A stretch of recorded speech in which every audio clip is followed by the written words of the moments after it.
Okay, the first activity we're going to talk about is the assignment activity. Activities are things students can do that can be graded and go into the grade book. And the assignment activity is the most used one by anyone here at National Trail. Assignments can be three types. They can be traditional in that you turn in the paper by hand and I grade it, I put it in the grade book. They can be one that's done online where they type online. That provides them an online editing area. I also use that for any time they're doing and submitting any type of a Google document, whether it's a Google slide, Google Sheet, Google Doc. I have them submit their link to their assignment there. And they can do uploads, which meaning if you have them do an Excel spreadsheet, a PowerPoint, they can upload that file there or a traditional Word file and submit it that way. So those are the three different kinds of assignments. They're all done with one activity. So I'm going to stick with this Chicago Field Museum thing here, and I'm going to add our first real homework. I'll go ahead and delete this one because it doesn't really count. And I'm going to add an activity. So I add activity and assignment. So the first thing I have to do is I have to give it a name. If it's got the red asterisk, it's required.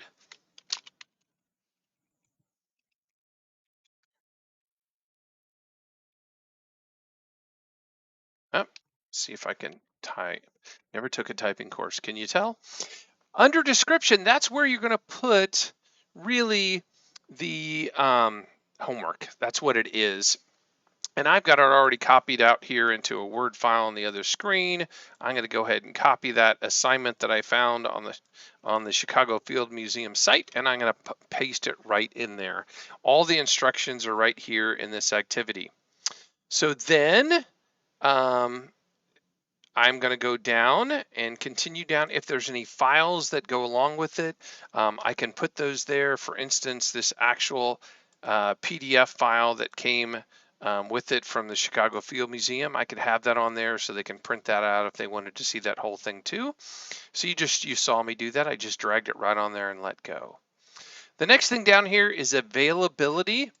Availability means when it's due. So you don't have to enable this, but if you do enable it, then it will show up on the course page and all your students will see that it's about due. And you can use the calendar thing and say, hey, that's due next Friday before we leave on Christmas break. And it's due before midnight that day. So I can say, I can go to 23:59, meaning it's due before Christmas break. So then I've got that on there. So that's availability and it puts it on the calendar. It also lets me know if it was late, how late it was. The next thing is submission type, and this is what differentiates between the three things I was talking about. If it's a traditional homework, you check none of those. They're going to hand it in to you as a piece of paper. They're not going to submit anything online. That's what that is. That's what that is for. If, however, you want them to do an online text, that will provide them an online text box. If you don't want them to get too verbose, you could say, hey, I've got a 100 word limit on this. It's a short essay. You can put a word limit on it, and it will give them a word count while they're typing in. If you don't want them to go too much, you could put that as whatever number you wanted to if you wanted to enable a word limit.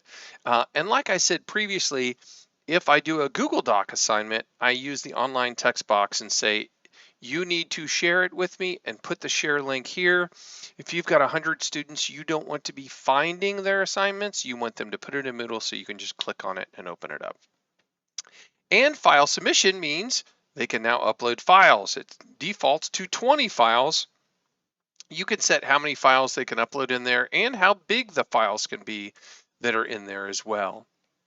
You can have all of those open as well at the same time too. On a project, I might say you can do a PowerPoint, you could do a Google slide, either one. If it's a PowerPoint, you upload it. If it's a Google slide, you submit the link. So that's what the submission types is. The last thing you need to do is you need to provide how it's going to be graded. So usually we leave it as points and we say how many points this homework is worth. I do different numbers of points for different kind of assignments. I'm saying it's worth 10. And I have to say where in my grade book is it going to go. There's a video later on setting up your grade categories. They're already set up in this course. This would be a formative assignment in the second quarter. So I'm putting it into formative. And then I just say save and return to course. And now if they click on the Chicago Field Museum, they see the instructions, they see the download if they want to look at the full file, and they will have, where you see view all submissions, they will have a spot right here that they can click to make a submission. This is how we can grade it. If we click on that, we can put our grades in for our students right there. Or when we grade it, we can click grade, and then we go through one at a time, and we'll see whatever they edited, whatever they submitted right here. You can type in the grade, you can type in the feedback, and then you can go to the next user and do the same thing. You can also arrow through the users when you're doing that as well. So that is the assignment activity. It's what we use to do majority of our homework, a majority of our things that we turn in are actual assignments in Moodle. And that's it for assignments.